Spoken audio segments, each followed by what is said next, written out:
Assalamualaikum warahmatullahi wabarakatuh, sahabat Tektona dimanapun Anda berada di seluruh tanah air. Ketemu lagi dalam channel kami yaitu Deden Tektona.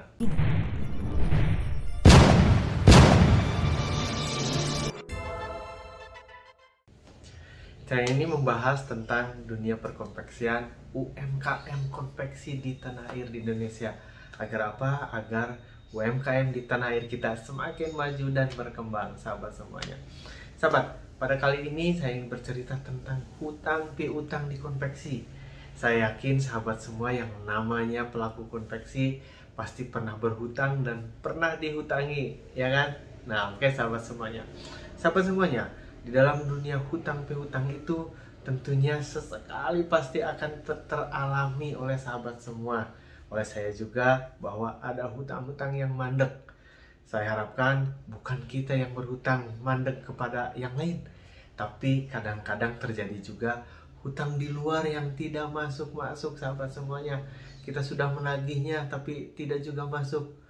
Nah, sahabat semuanya, pada kali ini saya akan bercerita tentang bagaimana trik atau cara menagih hutang agar hutang itu kembali ke pangkuan kita.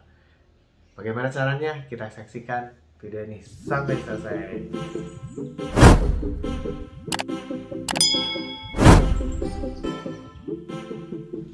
Terima kasih buat sahabat yang masih setia di channel ini dan menyaksikannya dari awal sampai akhir nanti. Semoga ada manfaat untuk kita semua.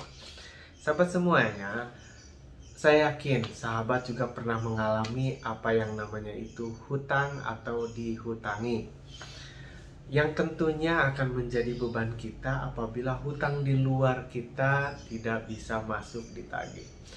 Sahabat, sebelum kita berbicara tentang bagaimana cara menagihnya agar hutang-hutang di luar bisa kembali, maka saya ingatkan lebih dahulu bahwa hal itu terjadi bisa karena beberapa kemungkinan.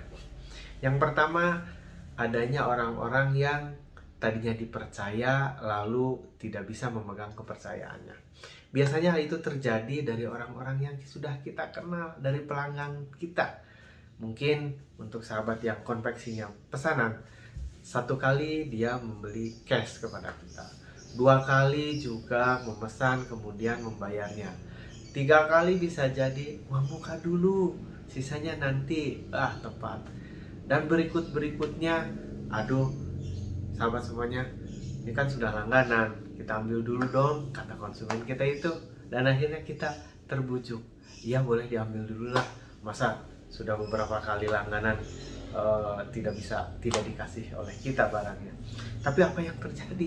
Ternyata sudah diberi kepercayaan, dia mandek, hutangnya tidak masuk. Kemungkinannya juga banyak, bisa dia yang berkhianat terhadap kita, atau juga memang barang yang dia ambil dari kita tidak terjual oleh dia, atau dari konsumen mereka juga tidak masuk. Itu kemungkinannya. Atau bisa jadi kita tidak memiliki mekanisme tentang prosedur dari pemesanan itu sendiri. Nah, ini yang sering terjadi di antara kita, sahabat semuanya. Kita hanya berbicara tentang perjanjian secara lisan, nanti dibayar ya sesudah diambil barangnya. Iya, padahal itu tidak kuat, sahabat semuanya. Maka perlu banget di dalam pekerjaan kita, di dalam dunia konveksi kita, membuat mekanisme keuangan yang rapi, membuat mekanisme keuangan yang tertulis. Itu lebih aman. Ini hanya satu ikhtiar kita, sahabat semuanya. Nah, di saat ada pemesan yang akan memesan ke konveksi kita atau membeli barang-barang kita, maka sebaiknya di awal adalah menggunakan uang muka. Fungsinya apa? Fungsinya adalah pertama sebagai pengikat, akad ya, kalau di dalam pernikahan itu akad nikah, maharnya atau mas kawinnya. Yang kedua juga fungsinya adalah membantu kita untuk membeli bahan baku atau memodali pekerjaan yang lain, itu yang kedua. Yang ketiganya fungsinya adalah agar mereka itu menjadi terikat oleh kita. Jangan sampai dia pesan tidak ada uang muka, kita kerjakan dianya kabur. Nah, itu sahabat mencegahnya. Kemudian juga fungsinya tertulis itu bahwa kita membuat satu perjanjian, apakah tadi di awal uang muka, kemudian juga di tengah ada pembayaran. Nah, dan yang terakhir penting banget bahwa harus disepakati apabila barang kita selesai dan diambil, maka saat itu harus dilunasi. Catat, itu penting banget sahabat semuanya. Aduh gimana ada sudah sahabat kita, aduh gimana sudah langganan kita masa nggak dikasih. Tidak, bisnis is bisnis sahabat semuanya. Maka kita harus bisa mencegah terjadinya hutang yang tidak terbayarkan. Sahabat semuanya, itu salah satu mekanisme yang harus kita miliki. Harus ada kejelasan secara tertulis, sehingga di saat kedepannya ada sesuatu, kita punya bukti bahwa dia itu berhutang. Sahabat semuanya, bagaimana apabila hutang itu telah terjadi? Bahwa barang kita sudah diambil, hutangnya mereka itu tidak masuk-masuk. Sahabat semuanya, dalam kesempatan ini saya akan membagikan 3 cara yang mudah-mudahan bisa menjadi inspirasi untuk kita semua. Yang pertama itu kita ingatkan dia bahwa dia punya hutang. Cara mengingatkannya bisa secara periodik dengan mengingatkan mungkin sebulan, 2 bulan. Dan yang cukup efektif sahabat semuanya, menagih itu jangan kita yang langsung. Karena mungkin karena kedekatan kita jadi sungkan. Masa teman kita nagih-nagih terus gak enak kan? Nah, salah satu triknya adalah gunakan admin kita, staf kita di bagian keuangan untuk menagihnya. Nggak apa-apa, secara rutin, secara mekanismenya seperti itu. Nah, biasanya ini akan lebih memudahkan kepada kita. Tidak ada canggung, tidak ada ragu bahwa kita juga merasa gimana itu kan temanku, masa aku tagih-tagihnya enak. Tidak, kalau yang menagihnya adalah anggota kita, staf kita, admin kita, insya Allah itu akan lebih aman. Cara menagihnya bagaimana? Mengingatkan tadi 1 bulan, periodik terus. Atau juga bisa kita menyampaikan bahwa hei sahabat, hei teman, hei konsumenku yang sedang berhutang, kami juga kan perlu untuk perputaran, perlu untuk modal mengembangkan, perlu untuk mendanai orderan yang lain, atau bayar seperti itu. Nah, itu salah satu mengingatkan mereka bahwa kita sedang butuh uang untuk perputaran. Mereka mudah-mudahan menyadari bahwa oh iya, yang namanya usaha perlu banget modal sahabat semua. Yang kedua, apabila yang berhutang kepada kita itu tuh tidak membayar-bayar, maka bisa disepakati bahwa dia memiliki aset apa sehingga dijaminkan kepada kita. Nah, itu relatif lebih aman juga. Misalnya hutang dia 10 juta atau 20 juta, maka apa yang bisa disimpan sebagai jaminannya? Misalnya dia punya motor, dia punya barang apa, nah itu bisa disimpan di kita. Dengan perjanjian apabila hutangnya dibayar, maka jaminan tersebut akan dikembalikan. Itu poin A-nya. Poin B-nya, apabila dalam jangka waktu yang sudah ditentukan tidak bisa membayar, maka jaminan tersebut milik kita. Seperti itu.